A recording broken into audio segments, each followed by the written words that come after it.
4 billion years ago, about 500 million years into our existence, a Mars-sized object slammed into the side of this planet, right? Blew off the crust, formed an accretion disk, that became the moon, and here we are, right? The planet will be fucking fine. That's right. You know, I mean, Right. you might go away, but the planet's fine. Well, and that's really what it is. You might go away, and you might go away without having achieved the continuation of the honor from which you came. Yeah. And so what do we do? What do people are doing? They're trying to make themselves more valuable, give themselves more meaning through the lens of some recalculated philosophical ideology, and you're presenting it as something that potentially you think is new. Let's go.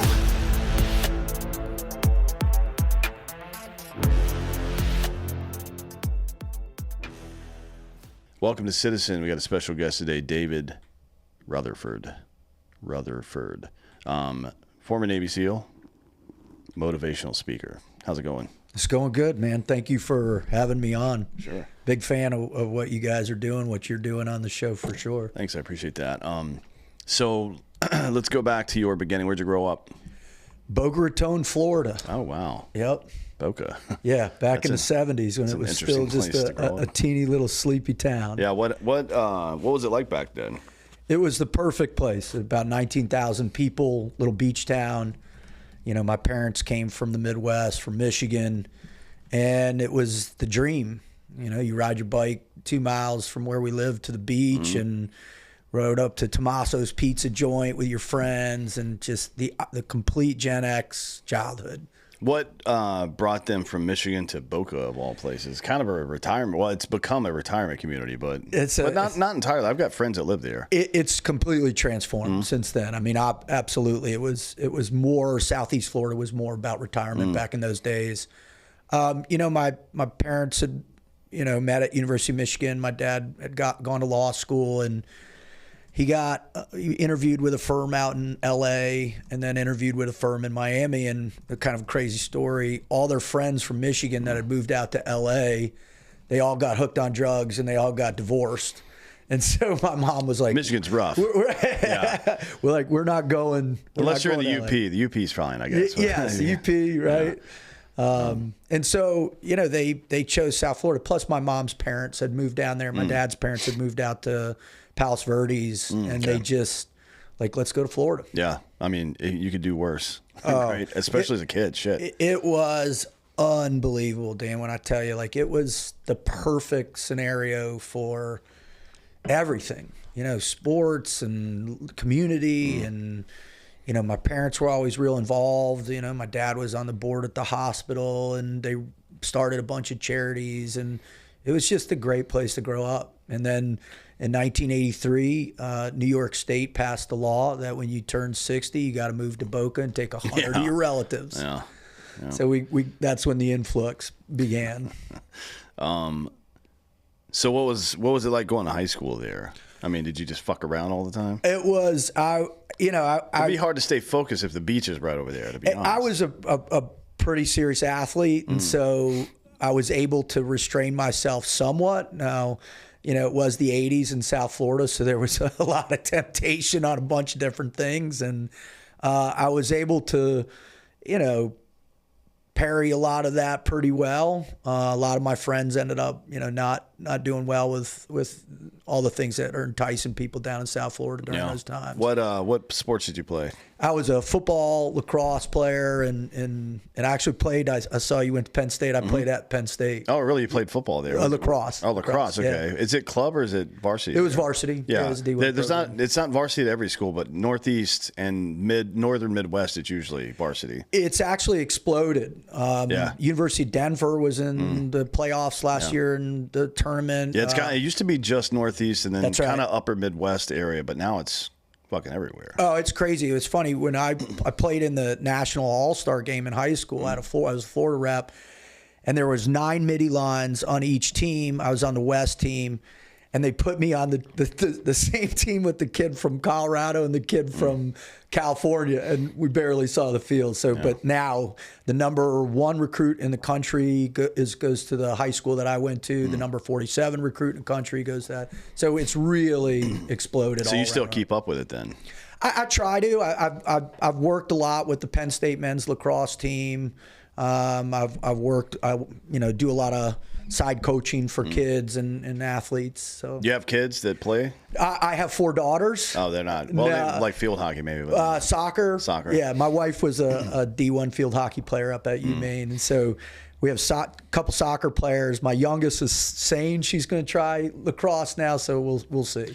Yeah, I mean, how big is women's lacrosse? I'm not really familiar with that. It's kind of a brutal sport, to be honest. People don't realize you're getting whacked in the fucking chest and arms with that stupid sticks. That's for sure. Girls, there's no contact, so it's not quite. It's still small. Like I would say, girls lacrosse is like where we were 20 years ago. But it's coming on. Like the PLL, the professional league, just started a professional girls league. They've got a pretty decent size male league, So it's fastest growing sport in America right now. Well, the good news is, thanks to a recent executive order, your daughter won't have to play against men. At least at any public university. When I tell you, my oldest daughter has played soccer on multiple occasions with young boys on the field over the last 6 years of travel, and when they were 12 and 13, I was still in the position like, all right, there's not anything that could happen physically. And then when I started seeing it in high school, I said, that's it. I'm not doing this. This is ridiculous. And it's, it just got out of control. So seeing that was, I actually sent a thing from Max to all my 4 daughters and say, hey, girls, congratulations. You're the fairness is intact. Yeah, that's definitely a good thing. And it's crazy to me. I mean, I say this a lot, but I think we live in the dumbest period in all of human history. People are just fucking dumb as shit. But there's no better proof that we're all sitting here having to say and then celebrate that men aren't invading women's spaces anymore. Yeah. That is, oh boy. I mean, that's got to be the dumbest thing that's happening right now. I'm one of the reasons why I do have, so much respect for what you do is you don't approach these issues on a superficial level at all. And so I think, I listened to you and Ed Burlingame, that episode. And that was just one of the most fascinating episodes I've ever heard. He's a sharp dude. Yeah, really, really amazing guy, really brilliant man. And so there's always the context. And so for me, the context of this is not the stupidity of the actions themselves, but it's the sheer Machiavellian nature of the grander intention behind it. And that's breaking down the frameworks of society.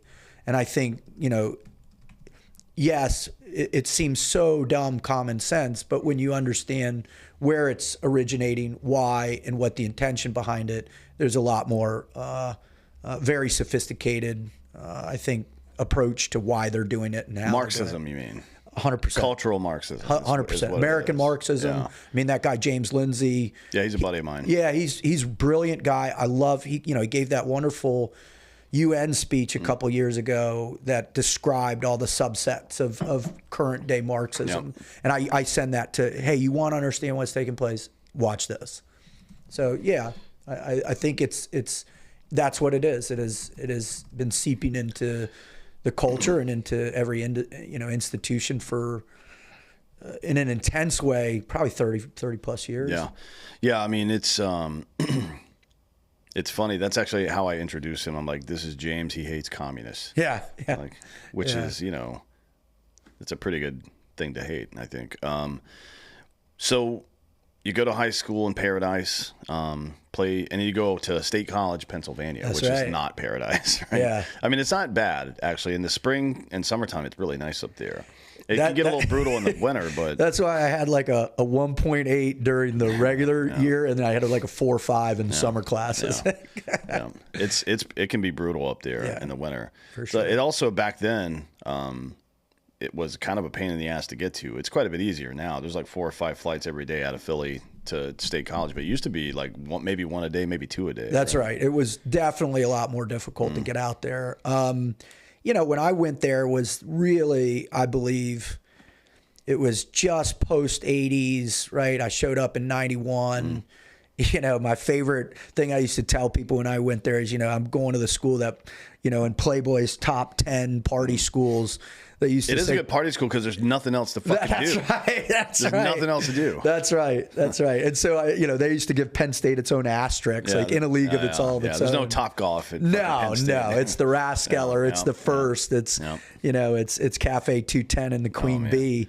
You know, and so I hit it at this wonderful time. I was a part of this team, so it wasn't a struggle to integrate with it so much as it was for me to just manage that time. Yeah, that's what became the most difficult. Yeah, idle time is the devil's plaything, they say. And what that means is that men are crazy, and if you don't give us something to do, we'll burn our house down. 100%. Like, we'll straight up just burn our own house down. Like, hey, you guys see that? Like, yeah, right. Dude, what the fuck are you doing? Yeah, like, exactly. It looks cool. Yep, for I don't know what to tell you. This is something that we talk about a lot. When I say we, I mean on the show, but also just our community in general, is how to, I guess, instead of try to dismiss or punish or even oppress that male instinct, to shape it into something important, right? For sure. You and I had the good fortune of having the military do that for us to some degree. Were your parents in the military at all? Nothing. The last person in my family that was in the service he was a part of. He was a Rough Rider back in the day. Oh, shit, with Teddy. He was in his cabinet, like a great uncle. Awesome. But since then, that's it. It just stopped after that. Yeah, well, I mean, I had the benefit. My dad and I didn't really get along much, but at least I had some exposure to it. And I think. Did he serve? Yeah, he was in the 101st. Oh wow, Vietnam. Yep.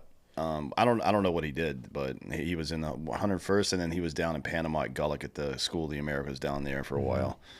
But yeah, it's. I don't want compulsory military service because not everybody belongs in the military. But I do think that I don't know about women. I can't speak for them because I'm not one. I have never been one, right? And I'll never be one, thankfully. Right? But I can speak for young men, and at the moment that all of my will and energy was, I guess, funneled into something purposeful, that's when my life really began. 100%. Everything before that was bullshit. Yep. It was just a waste of fucking time. I mean, like, the dark space isn't a waste of time. Your brain needs to recover and it needs to grow and blah, blah, blah, and whatever the fuck else people say, certainly. But to me, my life began as soon as I started having some kind of purpose in it. And the military was what it was, but it doesn't have to be that way for everybody, right? There's always, we have a lot of needs in civilization.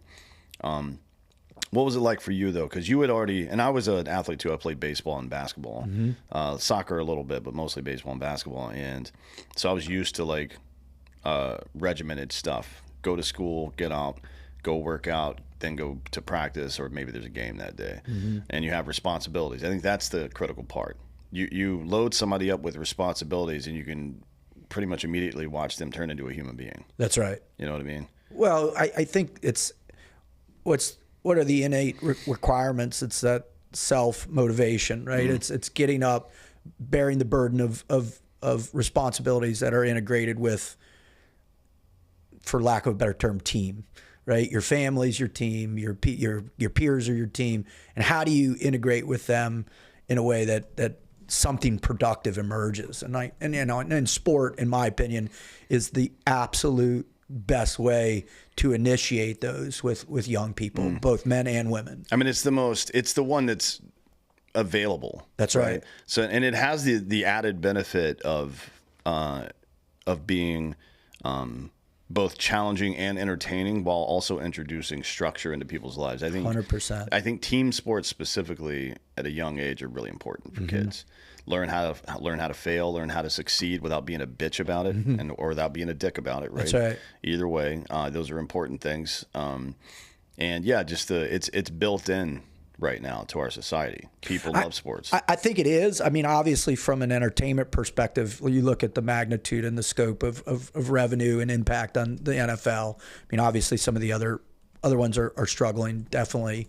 But yeah, I mean, it's bread and circus, right? And so I think, but for the structure and development of a young person's mind, we have that. But there has also been this, very intense distraction or pull away from the regimented nature, right? You don't need to play sports. You can go skateboard or go do your own thing or be an influencer Sit or in whatever. your room and play video games. That's by yourself. and I was getting towards that, right? And that's the worst. And that's the ultimate isolation, because now you're competing with an avatar, you're competing with something, and obviously those interactions are. And what was interesting, you had an interview with Brian Callen recently, and you guys started talking about that, and that, like, he talked about his kid playing video games, and what takes place in that psychologically I think in some capacities okay, but it also is you're not going against.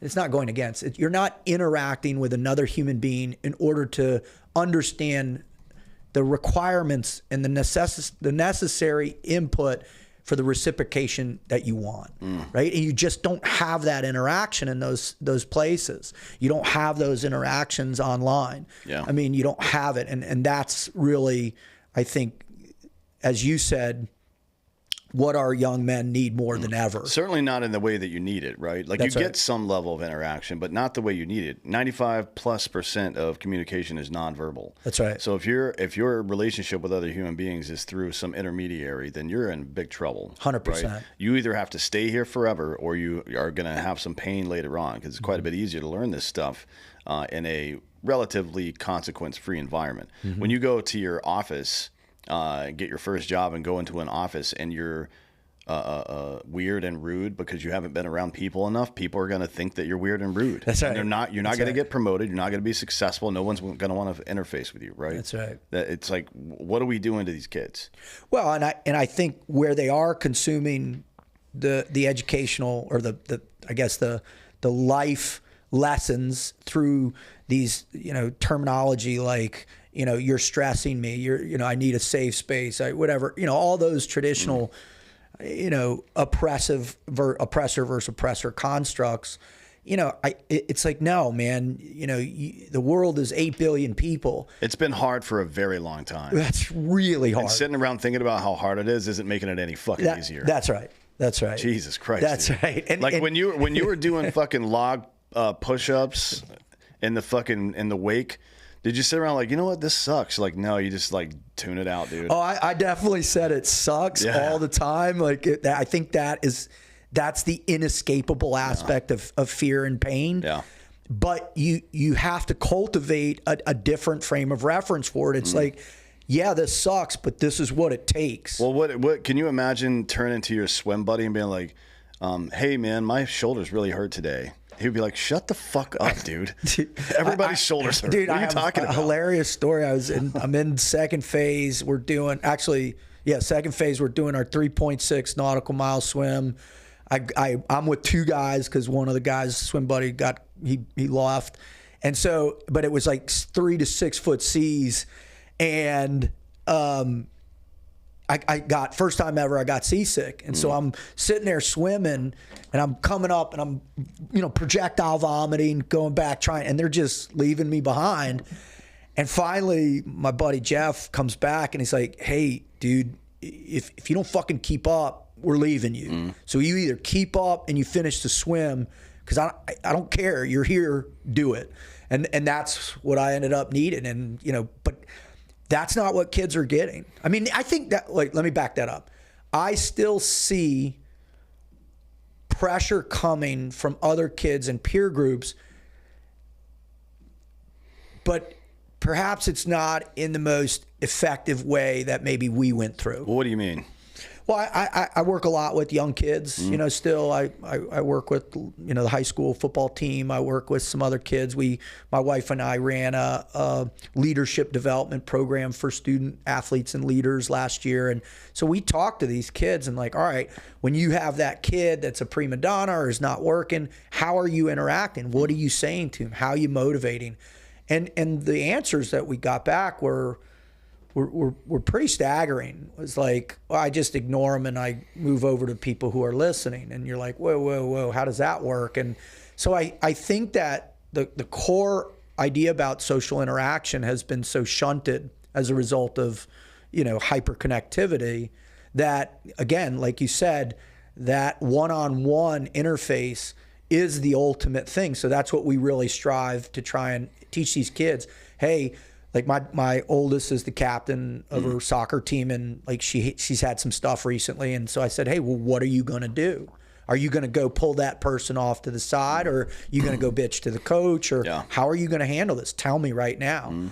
And she was like, I don't know. What do I do? And I said, well, you know, you can go call them out publicly. You can do this. Which one do you think is going to work the best? And so it's like these lessons that had been integrated into our development for long periods of time have been shunted. And so now what, you know, I really try and focus on when I am doing this level of mentoring is to teach them those interactions, to go out and force them to make those. Yeah, there's no war party anymore, right? No. There's no war party where 12, 13, 14-year-old kids go out and say, hey, you guys go fuck off for the next 8 or 10 hours and kill us a deer. We're hungry. That's right. And figure it out, right? That's right. Which is, you know, it's good for skill development, which helps with confidence, by the way. That's right. And Brett Weinstein and Heather Hang talk about this in their book, The Hunter-Gatherer's Guide to the 21st Century. But low-level conflict resolution and roughhousing as children, especially toddler ages, builds confidence for managed risk-taking as adults, right? It's 100%. These things are very important. And then also, what might be just as important, because we are, you know, communal creatures, is that it teaches you how to exist inside of a hierarchy, because one will always develop. We don't live in a fucking fantasy world where everybody's equal all the time. I'm sorry, man. It's like Carl Sagan used to say, for me, it's far better to grasp the universe as it is rather than persist in delusion, regardless of how gratifying the delusion is, right? That's brilliant. And it couldn't be more true. That is one of the truest statements I think I've ever heard in my life. Pretending like things aren't the way they are isn't doing you any favors. I mean, I used to tell my soldiers back in the day that bad news doesn't get better with time. You can fucking stick your head in the sand and pretend like that thing isn't coming, but that date is coming. I'm telling you. Absolutely. And if you let the date get here, by the time it's time to deal with it, I'm going to be fucking pissed. Like, I'm going to give you shit no matter what. But I'm actually going to be angry if you wait and jam me up for it, right? Right. So it's like learning how to exist in these hierarchies, and not just exist in them, but learning how they develop, and then saying, "Hey." Well, it's framing the hierarchy. Yeah. That's what's not happening with these kids that I'm seeing. They don't even know the hierarchy exists. Yeah. So if you don't know it exists, then how can you achieve social upward mobility? How can you better yourself to be like? Let's say some people are perfectly happy working in a cubicle. I don't think you should do that. Frankly, I think it hurts your brain. But some people are happy just being a lever puller, and good for you, dude. If that makes you happy, if lever pulling puts enough food on the table where you can go home and the best part of your life is enjoying that with your family, then good for you, man. You've won at life, in my opinion, right? Right. But some people are ambitious and they want to climb, and we're not. Those self-motivated people, you mentioned this before, the self-motivation aspect of that. We're tempering it now instead of reinforcing it, and we're anesthetizing it in some capacity. We're not getting the best performers performing their best because of it, and that is bad for the country, right? 100%. I want to jump on two of the points that you made. Kind of they weren't next to each other, but they really. I had a friend of mine introduce this concept to me recently, and guy's a former CAD guy, 20 years, agency guy, 10 years. I mean, unbelievable human being, brilliant guy. And he has this phrase that he calls the ambition of shame.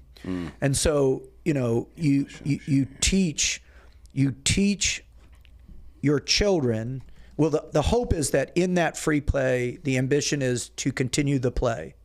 Then after the continuance of play and the hierarchies emerge of who gets to dominate or control that aspect, now there's that the initiation of ambition. I think through sport, ambition is automatic because you want to win. There's the ambition. And then all of a sudden now the ambition emerges into those hierarchical structures, right, socially. And that's where things start to get a little tricky. Well, what does the group instill? Shame, right? And we really see it at the highest levels in the military, because my ambition is to be a Navy SEAL, to work at the agency, whatever it is. But that is controlled and kept in check by the shame I'm going to feel if I don't do the prerequisite deeds that need to be done to gain what is it, to gain the access to the top of that hierarchical structure. So shame plays a pretty serious role in preventing mediocrity. Right? 100%. Not just in the individual, but in society at large, right? Yep. I talk about this a lot. Actually, mostly, this is a big point I make. I do a lot of these events to talk about veteran suicide. And one of the points that I always make is that the vast majority, this isn't true for everybody, obviously, it's a blanket statement, but let's just stick to the gunfighter community. We're not really afraid of dying. It's not something that really occurs to you because you've been conditioned so much by those experiences that that's just something that might happen at this point, right? But we are terrified of letting our team down, of letting our family down. That's the things that scare us, right? Well, I mean, and I don't mean to cut you off. I'm sorry. I just want to throw this in. That's why this whole illusion that post-traumatic stress is the killing factor behind all of these incidents, where I believe it is integrated into that shame. It's that shame component. It's the survivor's guilt. It's the existential conundrum that I'm never going to represent what I did before now to these other people. Yeah. And so that collapses that collapses your identity. That's right. Right. 100%. I mean, that's what happens. And that, like, we as human beings can go through a lot of fucked up shit. And we can accomplish a lot of crazy things that you wouldn't think. Your body's capable of quite a bit more than you think it is, and you know that for fucking sure. For sure. But there's a price to pay for it, right? There's a price to pay, and at the end of the day, the recompense for that, I guess the repayment of that price is honor for us, right? That's right. Like my identity is somebody who did what I was supposed to do and did it at a high level, and I deserve some respect for that, right? And there's nothing wrong with that, frankly, right? That's how it's important who your heroes are. We used to have this system, and it not just the West, but all human civilization did this, from natives to Western civilization to the Asian countries and everywhere in between. You would borrow some honor from the past, right? I'm Irish, or I'm Japanese, or whatever the fuck you were, or my dad was a member of this organization, or my grandfather started this thing, or whatever the fuck it was. And you borrowed honor from the past, and then you lived your life in a way that would justify the borrowed honor, and also justify your ancestors borrowing honor from you into the future, right? It's like a seed falling on the ground and becoming a tree again, and so on and so forth throughout all life. And now we've got this insane education system and media apparatus that is constantly trying to tell us that all the honor we borrowed from the past is null and void. That's right. Right? And there's only one reason to do that, and it is to destroy Western civilization. Yeah, I sit down with my daughters pretty regularly, and that's a main component of it, right? Is that I'm going to teach them where they come from. There's a brilliant author out there. His name is Raymond Abraham, and he wrote this. He has these beautiful books about Christendom and the fighting off of the Ottomans and what, fighting back through the Crusades and how we were provoked after 400 years of conquest. There were 3 different invasions before the first crusade ever happened. That's right. That's a relevant point. That's right. It has to be said. Yeah. Well, this guy is out there, banging on the drums. Hey, listen, this is who you come from. Don't allow whoever is conjuring the idea to dismantle what is it? It's the history of honor, as you put it, right? Or there's probably a better term for it.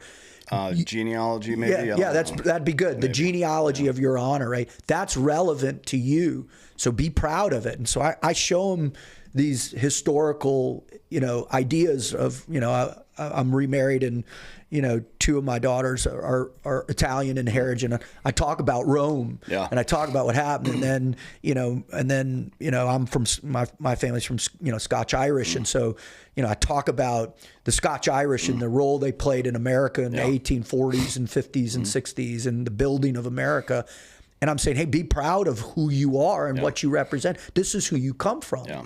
And they're starting to get it a little bit because, like you said, they go into this institution, which they go to a prep school, and because just the public school system is so abysmal and where I'm from. And We tried it. But yet there's still a lot of that connotation of dismantling the globalism, right? Yeah. Still seeing the undercurrents of the 17 sustainable metrics that were thrust into the world international baccalaureate programs through the World Economic Forum. And so I say, hey, do you know where this comes from? Do you know how it actually? And so I'm in those conversations, but many parents and many people are not rogering up for that level of mentoring for young people. Yeah, it's in particular young men. Yeah, especially young men. There's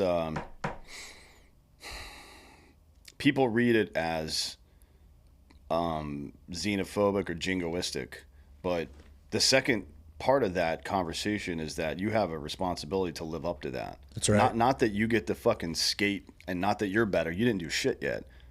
Right? You haven't done anything yet, but you should be proud of what's happened and make sure that you go out and make your ancestors proud as well. That's the job at the end of the day.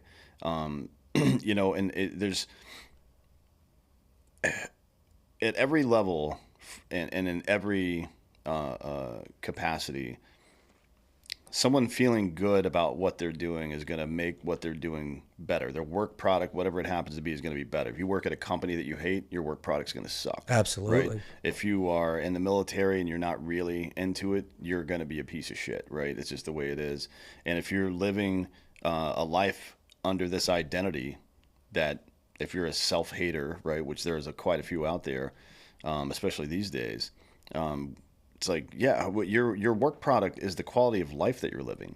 You're willing to sacrifice that for some fucking bullshit. Why? What? How are you making your life better by opening up your meeting, saying, "I just want to say we're all on stolen land"? And to clarify, we're on conquered land. Right? That's right. Your people had it, and we fucking took it. And if you want it, you can come take it back. But you can't. That's so right. Shut the fuck up, right? That's just how life has always worked since the dawn of civilization. And the internet doesn't change that. No, like two dipshits in your comment section on the internet doesn't change That's that. right. You know what I mean?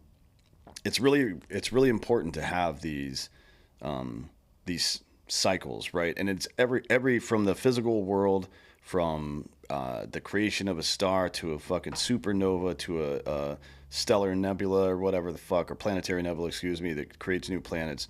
It happens on this massive level. It happens in your own personal circadian rhythm in connection with the sun and the moon that we're orbiting, or the moon's orbiting us. It happens at the largest levels, and then even down to the smallest level, just your sleep cycle, right? And how important the 4 phases of sleep are. And then you look at sociology, and we see people interdicting the cycle, and that's not smart. Nature is better at being nature than you are at figuring it out. Certainly, we should spend a lot of time discovering things. I think, medicine and health, all that stuff, super important. Physics are important. But this idea that we're going to somehow outsmart nature is about the dumbest fucking thing I've ever heard in my life. People are like, we got to save the planet. 4 billion years ago, about 500 million years into our existence, a Mars-sized object slammed into the side of this planet. Right? Blew off the crust, formed an accretion disk, that became the moon, and here we are. Right? The planet will be fucking fine. That's right. I mean, you might go away, but the planet's fine. Well, and that's really what it is. You might go away, and you might go away without having achieved the continuation of the honor from which you came. Yeah. And so what do we do? What do people are doing? They're trying to make themselves more valuable, give themselves more meaning through the lens of some, what is it? Recalculated philosophical ideology, and you're presenting it as something that potentially you think is new. That's the arrogance. This right? might just be a challenge of comfort, though, right? I mean, I think comfort is the whole thing. We never would have even had this conversation 200 years ago. It would have. And it never emerged. The only place it would emerge, right, was maybe in the court gesture. Maybe in the town crier, maybe in somebody that, that was the representation of, hey, look at the idiot over here. This keeps everything in check. Yeah. Because it's so blatantly juxtaposed from what needs to take place every day. Yeah. And then, you at some point you've got to ask yourself, I don't like asking yourself what the purpose of life is.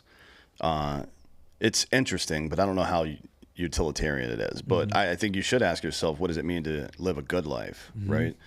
And you can map that on. I think a really easy thing to map it onto is raising children. So For sure.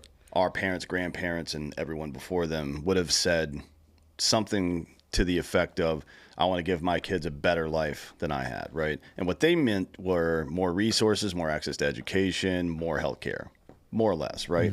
Those are the three things that they would have said, because those are the things that we've been developing. I don't think when I have kids that I'm going to be able to give them a better life than I've had. I've had a pretty dope fucking life. You know what I mean? And based on those requirements, right? But that's not the only the requirement is that we need to re-examine what we mean when we say a good life. For me, especially a father of 4 daughters, I want to teach them to seek out their purpose. That's what it is, right? To go on the adventure, to come out of that comfort zone behavioral pattern and go seek out something, whether they know it or not, but to go and embark on the journey, the quest, right? And that's going to ultimately lead from one purpose to the next purpose, which if everything goes hopefully according to God's plan, that they decide, I want to have children, and then they instill in their kids to continue doing the same thing. Right. It's become a very popular thing to talk about now, but kind of creating challenges in your own life, because we are, and to some degree, absent challenges. And frankly, I think we're having to create more and more insane challenges because we don't have them early on in life. You know what I mean? It's like I think your brain and body know that you need to be sharpened up. So you get to adulthood, you're like 25, 35 years old, and you've never experienced real hardship. Maybe you don't consciously know it, but your fucking brain and body know it, right? And it just like anything else it can be good or it can be corrupted. And you and I have seen this quite a bit. There's a civilian analog to it as well. But what the really negative thing that can happen is nihilism, right? Of course. This combination of self-doubt and depression and imposter syndrome, I'm never going to blah, blah, blah, or whatever, whether you're conscious of it or not. And your brain will naturally seek out some community and some purpose, regardless of what it is. Now, we've seen it in the Middle East quite a bit with these young fucking terrorists. They have their entire lives in front of them. They're perfectly willing to walk into a hail of gunfire because that gives meaning to their life. And that is the result of nihilism, right? And that's I don't know. I've spent a lot of time trying to understand why they do it, and I think it's about the continuation. Well, first off, it's religious, and religion is the pinnacle of their framework. That's it, yeah. Right. Yeah. Then right below that, it's the continuation of that honor structure. Yeah, for sure. They don't have the other distractions. Right. They don't. So it's actually very similar, and the indoctrination process for them is way more intense than it is. You and I experienced an indoctrination process that was rooted in an ideological concept that gives you honor, that reinstates the honor in our own unique structure as a result of our service. Yeah. But for them, man, the honor is for Allah, man. The honor is for, and I think, when you begin to understand that, then this whole scenario, either in Israel or wherever else you want, pick a hotspot, Africa, wherever it's flared up right now, that's what's taking place. It's the quest of young men who don't have much going on economically, educationally, familial, in their familial status. And so what do they want? They want to wreak havoc, like you said. Yeah.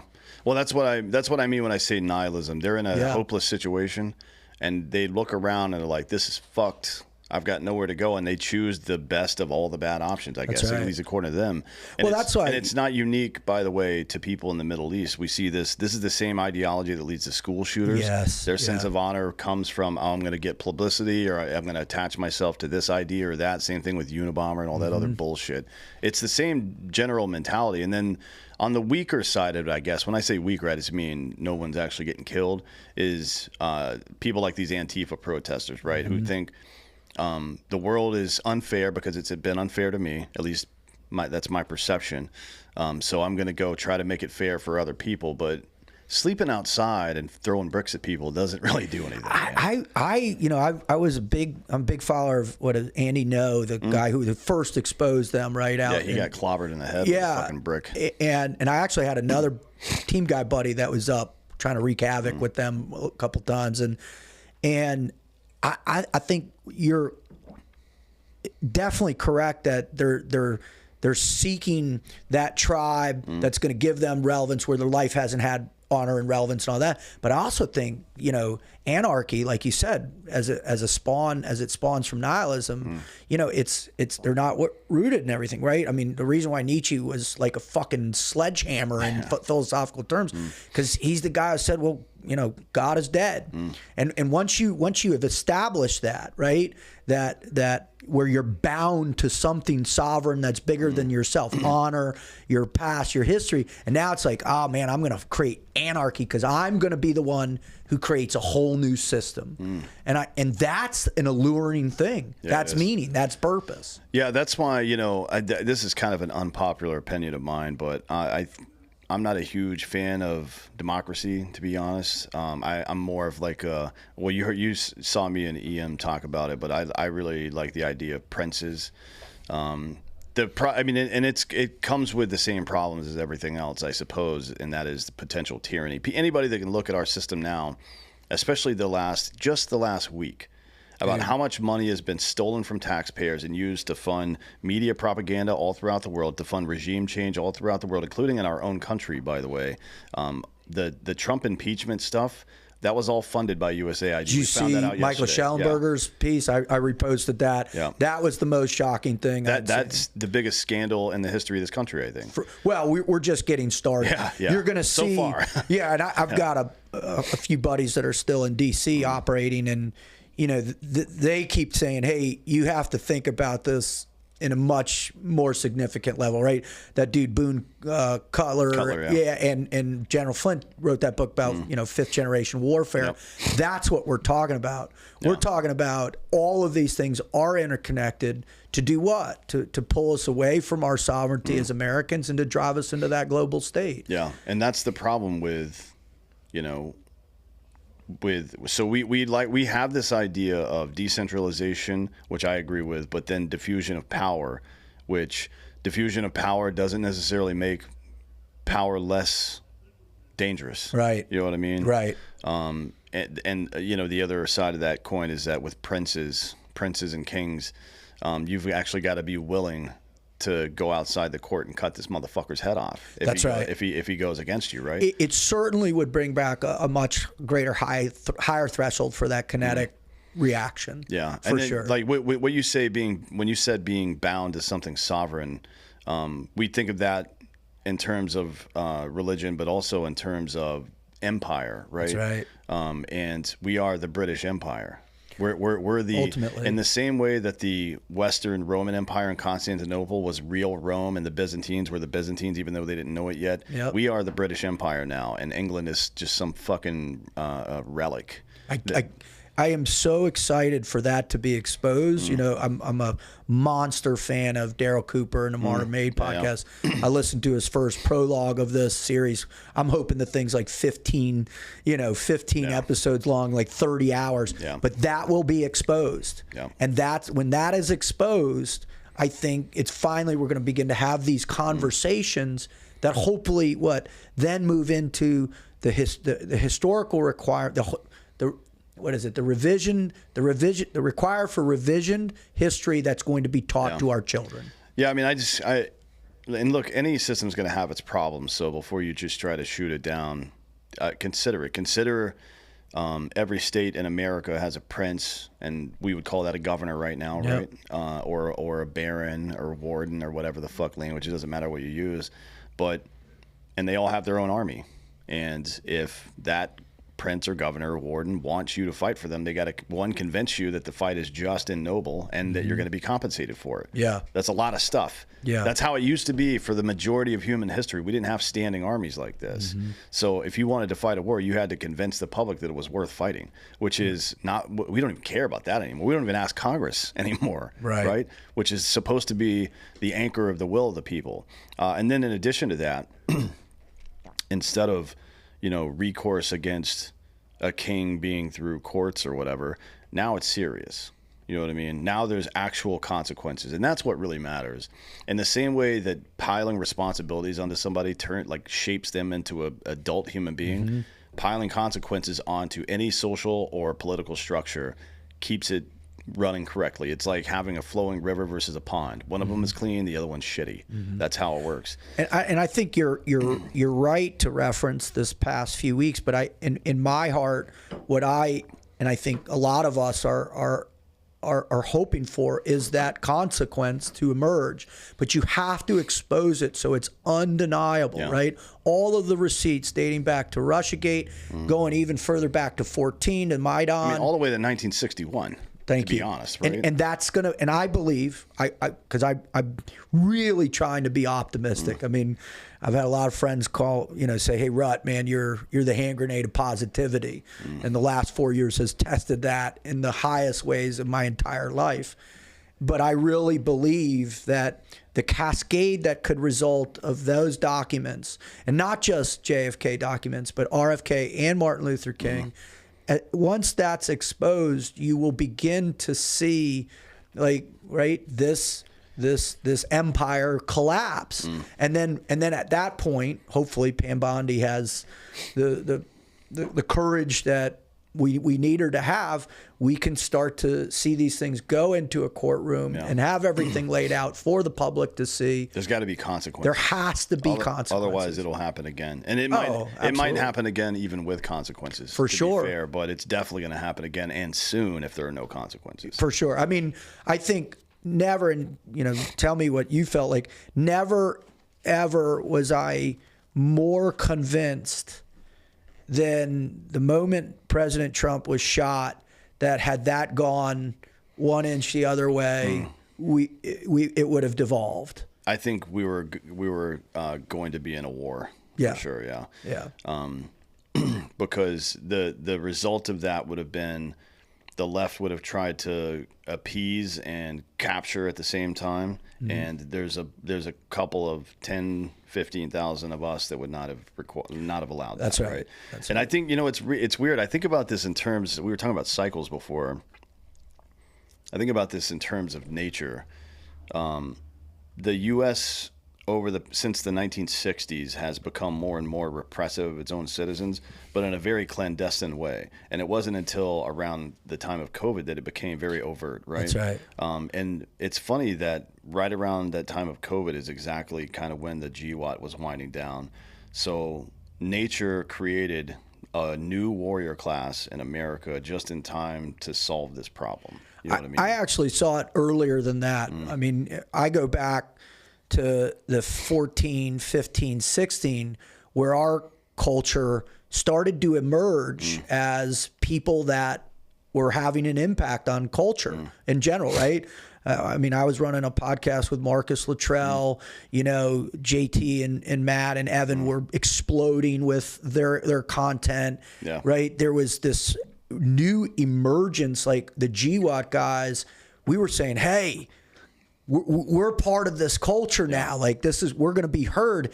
And then that's right when, the woke virus exploded and suppressed all of us to a point. It had we been unchecked, right, by the whatever mainstreaming or whatever you want to describe, I think the result that we're in now would have happened a lot sooner. Probably, yeah. But you're right. The insidiousness of that financial infection with Politico, we're going to find out that they funded every piece of opposition that's been in existence for us in the relationship. 6,200 journalists, 707 That's media right. outlets, and 279, quote, media NGOs. That's right.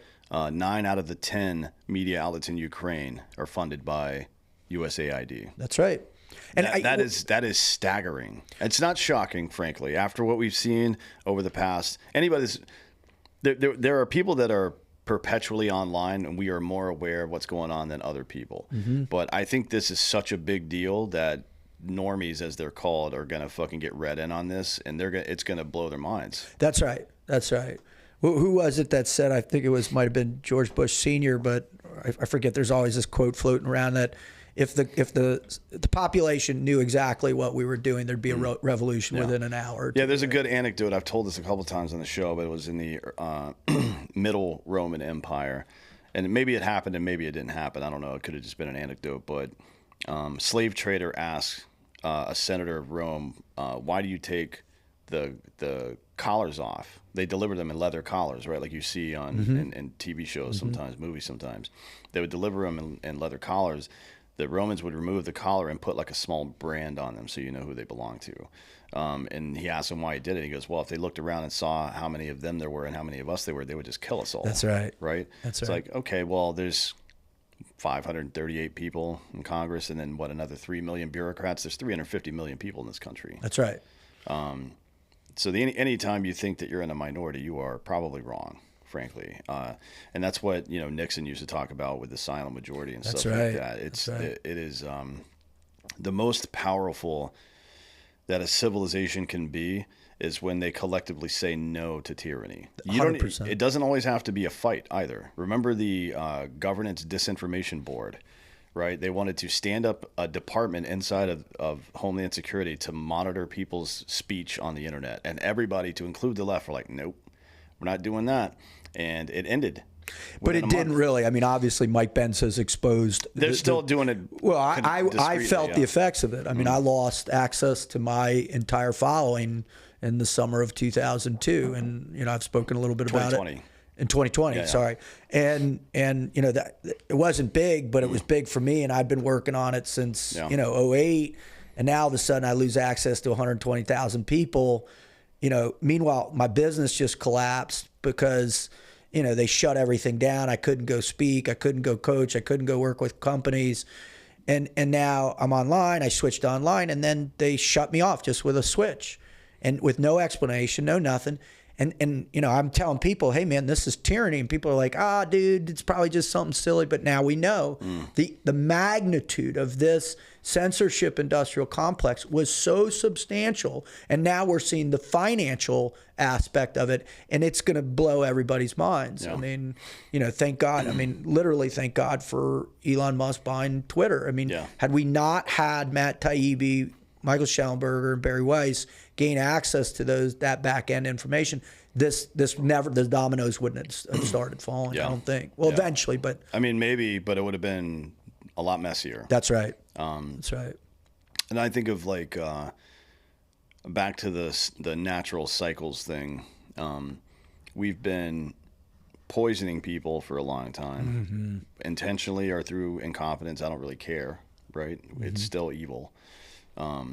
And now there's like 6 high-functioning autistic kids completely unraveling the deep state, and nobody can stop them. Nope. 6 like 25-year-old fucking autistic kids who were created by fluoride and were created by fucking mercury and aluminum. The irony in that is it's not irony. That's how nature works. Good point. Good point. Right? Good I mean, point. it's ironical, I guess. I should say. Call it God, call it nature. It doesn't matter what you believe in, but we see it in the GWAT vets, and we see it now in these kids. That's right. Nature finds a way, That's typically, right? Yeah. Thank God. This is the way that nature has found, and it is on its surface very ironical and funny to look at it, to see these people shrieking into their fucking microphones and their megaphones about how democracy is under attack. It was like, no, you killed it a long time ago, buddy. We're just fucking exhuming the body. That's right. That's a brilliant way. That's a great assessment. It's been dead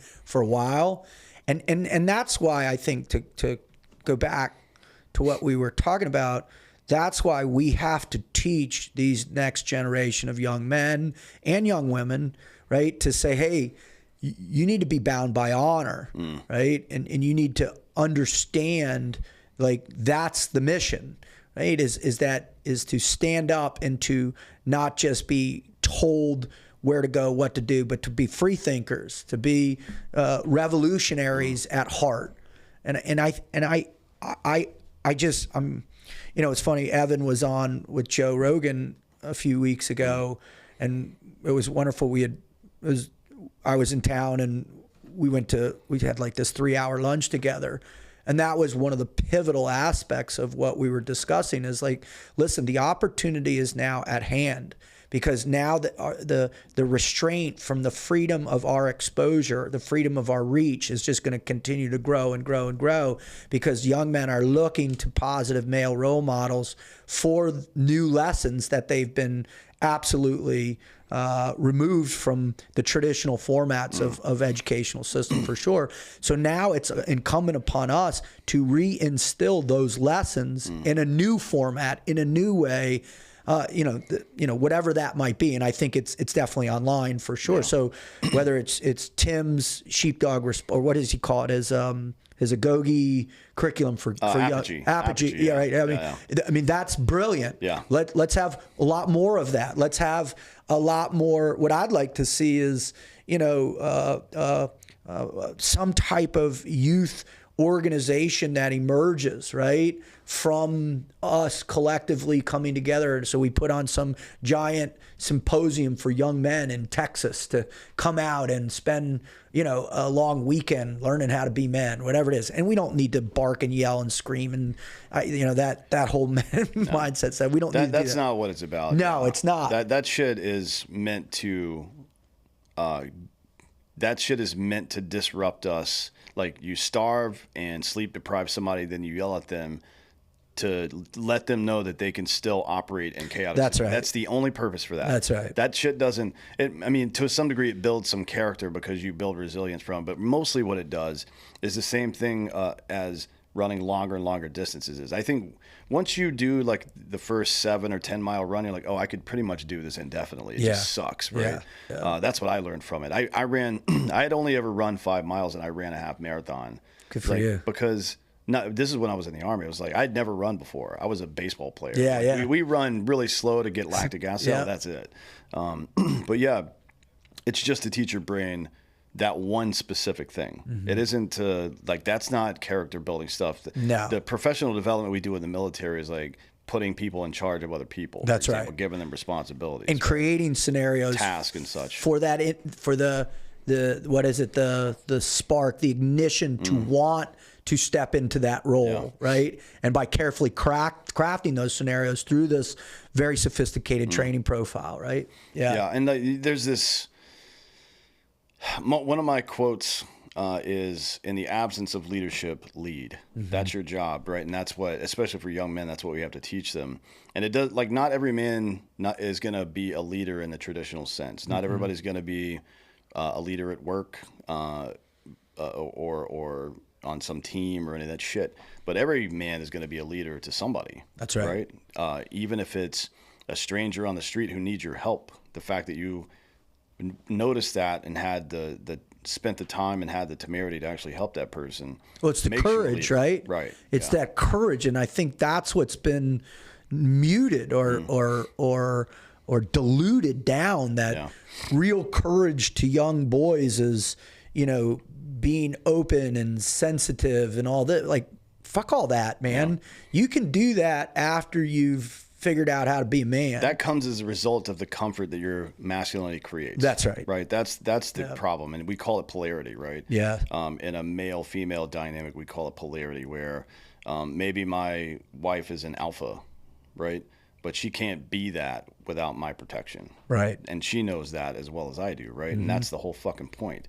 And not only is that, strictly speaking, true of not everybody's like that, but the vast majority of people are like that. But it also gives you a daily innate sense of purpose that you otherwise would not have had, which makes your life fucking better, right? And it makes the lives around you better as well. And we learn mostly through observation, right? So as a result, your children's lives are going to be better because of it. 100%. Everything that a young man learns about how he's supposed to treat women comes from how dad treats mom, and everything a young woman learns about how she's supposed to be treated by men comes from how dad treats mom. That's and right. then vice versa, right? It's true in the reverse as well. But Like, this is something that cannot wait another day, in my opinion. I agree. Like, this is now, you know, this is where the evolution of what what I've created a long time ago in terms of frog logic concepts. Like, that's where I'm pivoting now. Well, tell me about frog logic. Because it's been around for a while now, but you got jammed up there for a little bit too. I did. I started it in 2006 after working for Blackwater for a few years, and just recognized that, you know, there was no way I was going to effectuate any real change through the barrel of a gun. And you know, I say that sometimes people are like, what? What do you mean? I said, well, barrel of a gun's great, but what do you do once the shooting stops? Yeah. How are you going to do that? What are you going to do now? And so I started, you know, one of the things that had really hit me was how many, I'd go to these war-torn countries, and the devastation on kids was just mind-blowing to me, in particular Afghanistan. And it's a hotbed, right? That's right. I mean, that's how the Taliban and Al-Qaeda came about in the first place, is we bombed the fuck out of the place to help them, frankly. That's right. But also to help ourselves. And they were just like, all right, see ya. We had the opportunity to turn them into Jordan or Bahrain, and instead we let them turn into Al-Qaeda. 100%. 100, and then we did it again. The biggest mistake of the 20th century. Then we did it again. And yeah, we've done it twice again. Twice, right, with Iraq as well.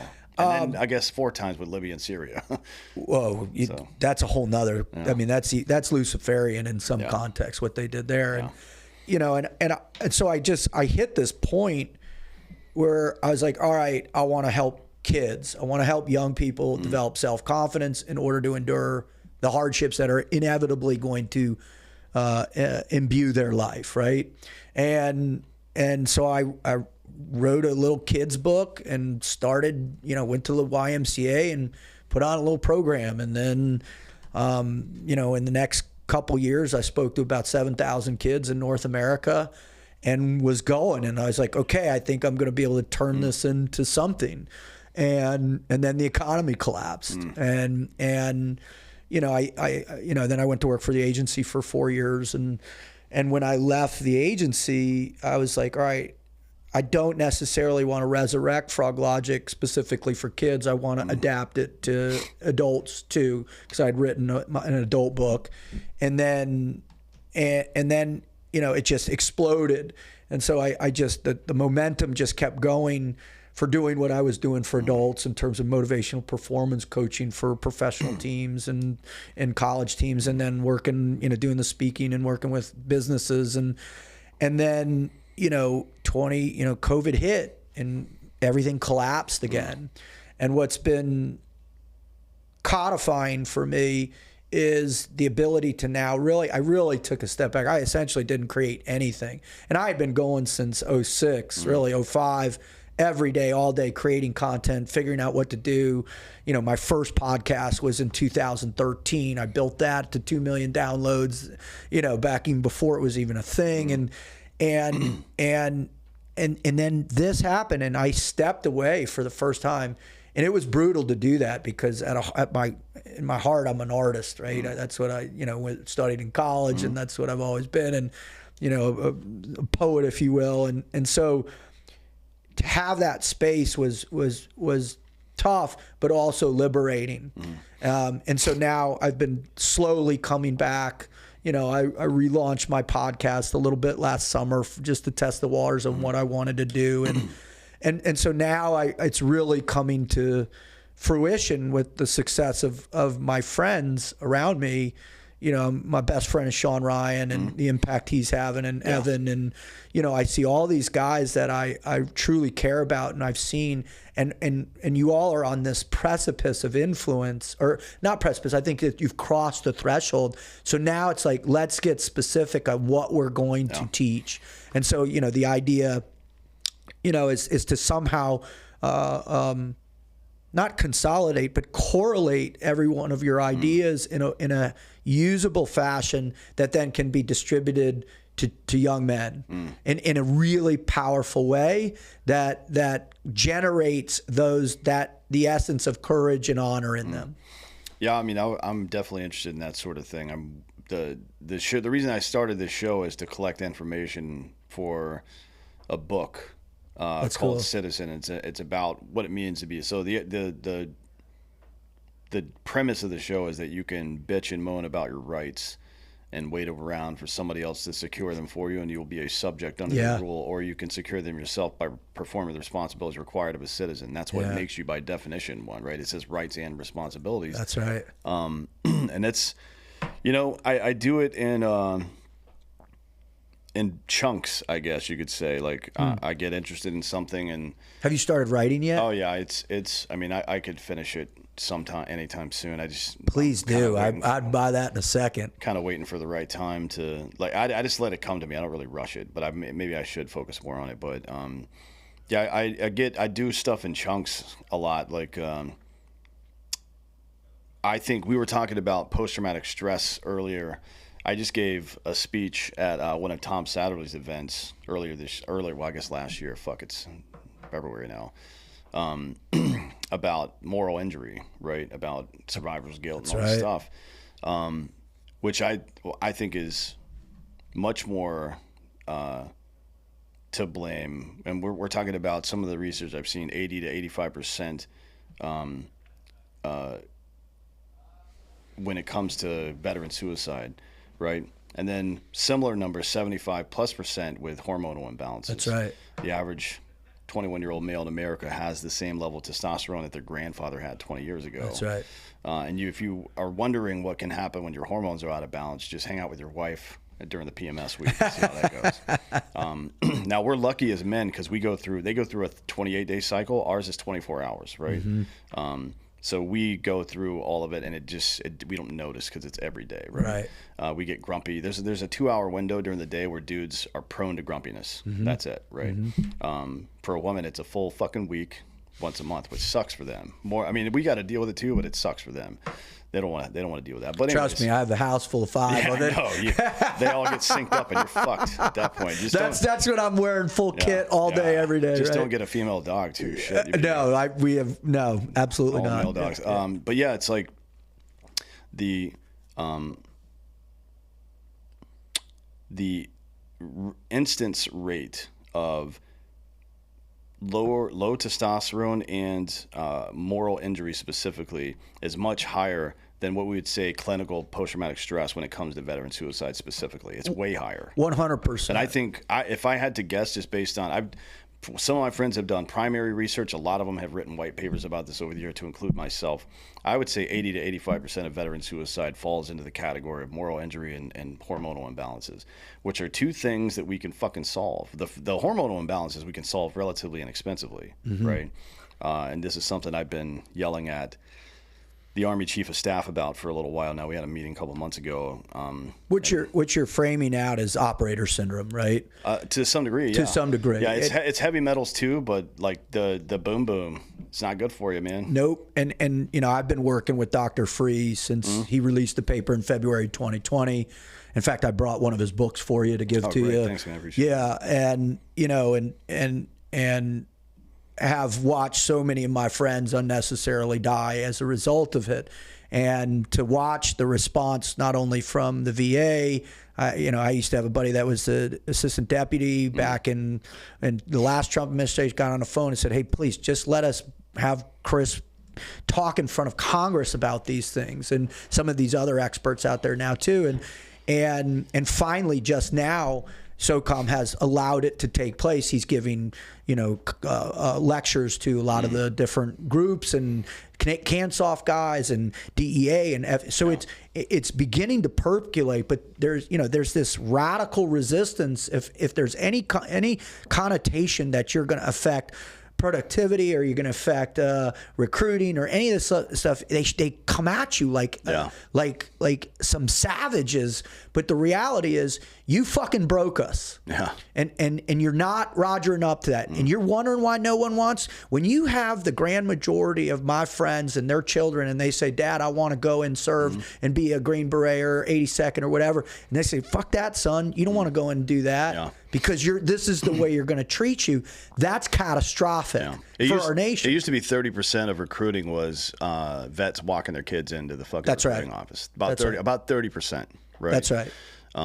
So now with the demonization, the woke mind virus, how you've abandoned the GWAT personnel, like you abandoned the Vietnam vets, and now you're not adapting. They won't even have discussions about these simplistic things, right? I mean, if you were to just address traumatic brain injury, metabolic dysfunction, and orthopedic pain management, think of the impact, and that's, like you said, it's all doable. Yeah, it's not only is it doable, but we can do this in a lot of ways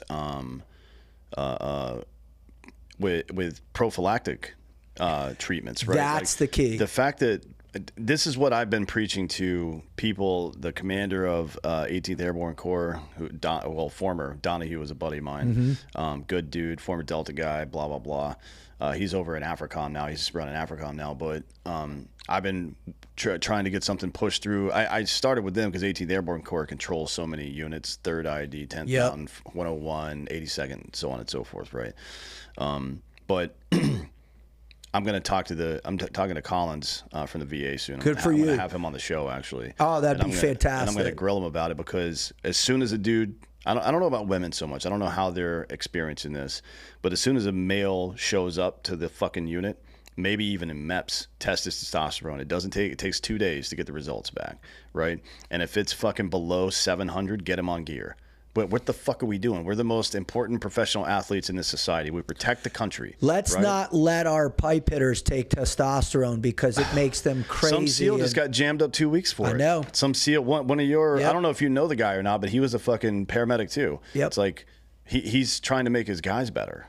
What are you talking about? How dare you even interfere in that process, since you didn't even have the balls to do something about it yourself? Well, the reality is you're so proud about what you're able to accomplish in these training programs and these incredibly developed systems to get a young man from 18 years old to 24 and he wants to run into gunfire for his buddies, right? That's brilliant stuff. I mean, really, when you deconstruct the training apparatus and the influences, I mean, it's really, I mean, I've looked at training profiles all around the world and every different kind of idea of high performance, and when you can take a kid that didn't graduate high school, barely played sports, from a broken family, and all of a sudden you can get him to, hey-ho in and conduct a high-level tactical mission and be successful and take down some terrorists and all. I mean, that's astounding, the impact. But what you're not admitting, what you're doing is you are manipulating that person's physiological functionality permanently. So what are you telling me that, okay, you like this, but you're not willing to take care of the human being that's underneath that? Yeah. And that's not all right. And I'm telling you, if the next one, whatever the next kinetic one, we're never going to see, I believe, the luxuries that we had in the GWAT with what we were facing. We've had air superiority for a long ass time. Yeah. And with drones now, that's not going to be the case anymore. It's over. To be honest. It's over. Like we'll certainly tech will help, and we'll develop some interdiction methods and shit like that. But the idea that we just control the skies no matter where on earth we go, that shit's over. Way over. Also, night vision's over. Yeah. Weapon systems over. Kit. I mean, tactics. I mean, look, if I was running a platoon in Yemen or wherever, I'd be watching YouTube every day, right? You get some of these people who are, openly teaching tactics online. There's everything you can access, even just learning the basics online. Plus, you can download the Ranger Handbook online. You can download SOP, mission planning. I mean, it's crazy. Yeah. So get ready. So you better. What it is for me is it's a two-part thing. One, you're taking what you say over here. We have the most sophisticated fighting force in the world, and we care about our soldiers, sailors, airmen, and Marines, right, and contractors. And then behind closed doors, the hypocrisy's out of control. All you got to do is say, hey, no, we're going to actually make you better. We're going to make you stronger, faster, better. We're going to give you the equipment that you need. We're going to give you the training you need. We're going to give you the recovery you need. We're going to give you the testosterone, all these peptides, whatever it is. We're going to put you in HBOT when you come back from, whatever. We're going to have portable HBOT when you're downrange. All this shit is not hard. No, it's not. It's not. It just is going to take changing the system from inside. And I believe, hopefully Pete recognizes that, and Doug and the rest of this crew, will get in there and really do this. It would be transformational for sure. Yeah, I mean, especially for I don't know what's going to happen into the future. I don't know if we're going to have dudes going on 10, 20, 30 fucking deployments over the course of 20 to 30 years. Hopefully that's not the case. But regardless of the operational tempo, you're going to get when it comes to combat, especially. This is probably true in sports and any other thing as well. But the difference between 90th percentile and 99th percentile is life or death, quite literally, right? For sure. We saw that anytime that Wagner butted up against any of our soft guys, they just got wiped out, right? Decimated. You put Wagner against anybody else outside of the U.S. on Earth, and they fuck them up. And our guys, they did just get lit up in Africa recently. That's true, but they were just like 2,000 people versus their fucking. They got hung out, yeah. They had their Mogadishu incident. Yeah, that kind of shit happens sometimes. Yeah. But just like force on force, even what our infantry standard is 3-1, Wagner's going to wipe anybody out like that. Right. Like their 1 to your 3, they're probably going to wipe them out. That's right. Our guys didn't. I mean, it wasn't even that big of a challenge for them to and. That's the difference between 90th percentile and 99th percentile, right? And if you can give guys that extra boost, not just forget about the ethical requirement to take care of them in the fucking first place, but just for performance. It doesn't make any sense that we haven't done this, in my opinion. Here's how I know. I don't think it is. I think it's incompetence isn't even the right word. Ignorance is the right word. For sure. I make all these points to the Army Chief of Staff, who's a good dude, by the way, and he had no idea about any of this. He had no idea that male testosterone had been falling the last 25 years. He had no idea about this. And I say the reason that it's happening in general society is a confluence of low protein, heavy metals, microplastics, and head injuries.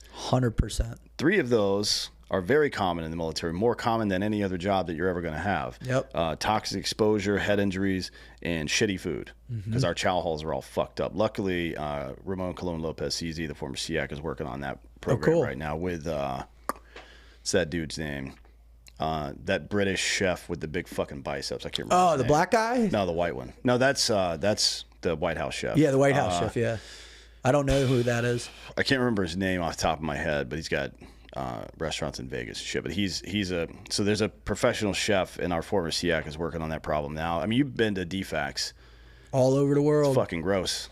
It's if I ever see another Otis Spunkmeyer muffin, I'm going to smack the fuck out of somebody. But what is it? It's sourcing. Processed food. It's sourcing. Yeah. And what are you sourcing out? You're sourcing to the people that all they're interested in is the financial gain of money. I mean, my favorite part of Evan's the show he did was he literally called out Dynacor, called out, Sean's calling it out everywhere. Everybody's out there calling it out now. Yeah.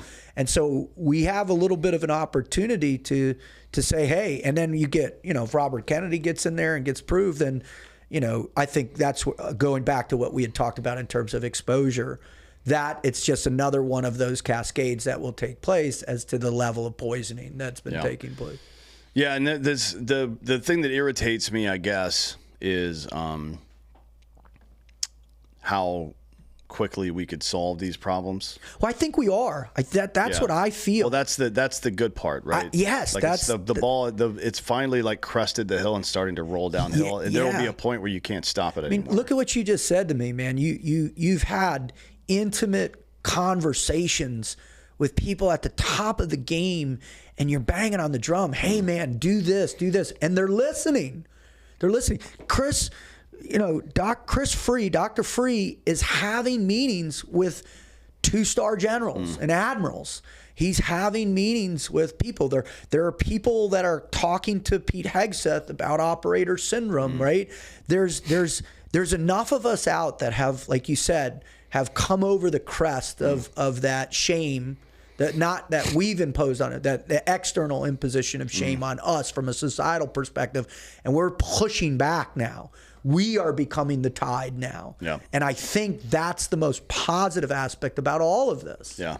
And that's what gets me fired up. Yeah, we're in the middle, and it's hard. It's not always easy to tell when you are, but we're in the middle of the American Reformation now. You believe that full heart? Yep. Yeah, I've heard you say it a couple times. We're in the middle of it now, and you know, people should be aware of that. People should be aware that that things have changed. So go do that thing that you wanted to do. Right. And fuck anybody that's got a problem with it, right? This is America. That's right. We don't give a fuck about the peanut gallery. We do what the fuck we want to do. That's why that's what makes us great. It hasn't that's mainly it. It's the attitude. In life, you can't control a lot. Circumstances happen to everybody, but you can control your attitude and effort. Nobody can take those two things away from you. And if you give them to somebody else, then you failed. For sure. Right? Now, the good news is you can fail and take them back, and you can start winning again, but you got to take them back. Well, it was interesting. I don't know if you pay attention, but Tucker Carlson just interviewed one of this billionaire from Saudi Arabia, and he said the whole world is stoked that, you know, President Trump's back in office. Yeah. The whole world is stoked. Yeah. Elon Musk is gutting out the corruption and this, you know, the kind of insidiousness of our foreign policy that's been, you know, for 30 plus years now, you know, and you're right. It's like, fuck yeah, I'm proud to be an American. Don't tell me I'm an oppressor. Don't tell me I'm this.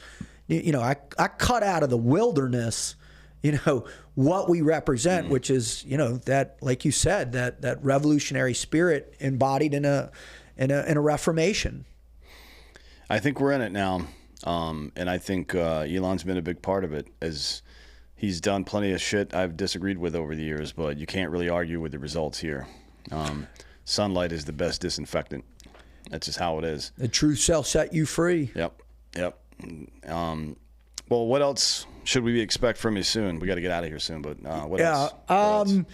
You know, our big thing right now we're working on is we started a little nonprofit called the Operator Syndrome Foundation. We have a pilot program going with 5 operators from all different backgrounds, all have significant combat exposure. And we're trying to work in conjunction with several different groups, with Kevin Lace down in Pensacola, Florida, who's, you know, worked with Dr. LeMay in performance medicine. We're working with the SOFT Network, which is a really highly trained group of therapists that work a ton with those guys. We're trying to create a relationship with this guy, Dr. Lipoff, who's a SGB and ketamine guy up in Chicago. We're trying to integrate potentially with some of the other modalities of treatment to create a profile, a 2-year profile that can be scaled, that has a definitive cost affiliated with it. And then from there, what we want to do is we're conducting the research, and Chris will end up ultimately, hopefully, releasing another paper about the building of the program, how it affected the guys. And then we want to just give that idea, this research, to every other group that's out there that's interested and is doing something similar. We just want to show, hey, we really, because so often, and I've worked with a ton of veterans charities over my time, and really have got to the point where it's like, okay, I like this aspect, but you know, so I said, all right, I got to stop talking shit and just go try it myself. Yeah. And so this framework we're hoping is going to be successful, and it focuses on, first and foremost, metabolic stabilization, mental health stuff for sure, tangentially, and then we're going to address really neurological. What would be the best? It's you know, maybe it's not rebuilding, but it's more of getting a person's neurobiology back into a steadier baseline. Homeostasis. Closer to homeostasis. Yeah. Perfect word. And then the third or the fourth and final aspect is orthopedic treatment, to really put them in contact. I'm an investor in another firm called My Medical Images, which is essentially, you can share all of your images in every capacity. You can share through your phone, through a QR, with any doctor in the world instantaneously. And so we can consolidate, and then we have this really brilliant network of orthopedic surgeons all across the country. And so what we want to do is once they've got metabolic stabilization in place, they're in a good cycle of mental health treatment, and then we can focus on the other two, which were much more complicated and individualistic. And so once we have that profile across that spectrum, you know, then we'll probably try and scale at that point. But my mission was never to build $150 million charity that doesn't do shit for people. Yeah. You know, I want to create something that works, that has the influence from all my friends that are doing great work, doing great things, do that. So that's really been my focus for the last 2 years. You know, I'm still speaking a bunch. I'm still working. I, you know, was able to speak to the Penn State athletic department at the beginning of this year and all the student athletes, and worked with the hockey team this year, and, you know, have some other little things going. But right now, that's my main focus. And then I think once we get this dialed in, I'll go back to Frog Logic on a more targeted towards young men. Yeah. Well, whenever you get back to that, I'm definitely interested. Perfect. I would love to see your thoughts. And I think the core idea of what the idea of being a citizen, and you know, that's what I believe makes America unique, because the responsibility of that citizenry is incumbent upon you. You have to participate or the system doesn't work, which is what we're experiencing. We all took a step back as a result of that imposed shame, right? They deminimized our masculinity, they deminimized our honor, our commitment, our courage, and they made us feel shame for what we've accomplished as Americans. Well, that's over. Yeah. And so now we're ready. Yeah, probably the most important thing we borrowed from Rome was the idea of citizenship. That's right. And the rights and responsibilities that it confers upon the citizen. As a matter of fact, Augustus called himself the first citizen. Yeah. And then a lot of people will know this, but if you don't, there was this phrase during the height of the Roman Empire called civis Romanus sum, and what it meant was, I'm a Roman citizen. And the implication of that statement was, if you were in a foreign land somewhere and somebody was going to abuse you, I'm a Roman citizen means that if you touch me, the entire weight of the Roman military will come, just not just kill you, but kill your family, destroy your country, and salt the fucking earth, right? And that's kind of extreme, you know, but... Is it? No, no. I mean, if you're gonna be the best, then you better damn sure act like it. That's right.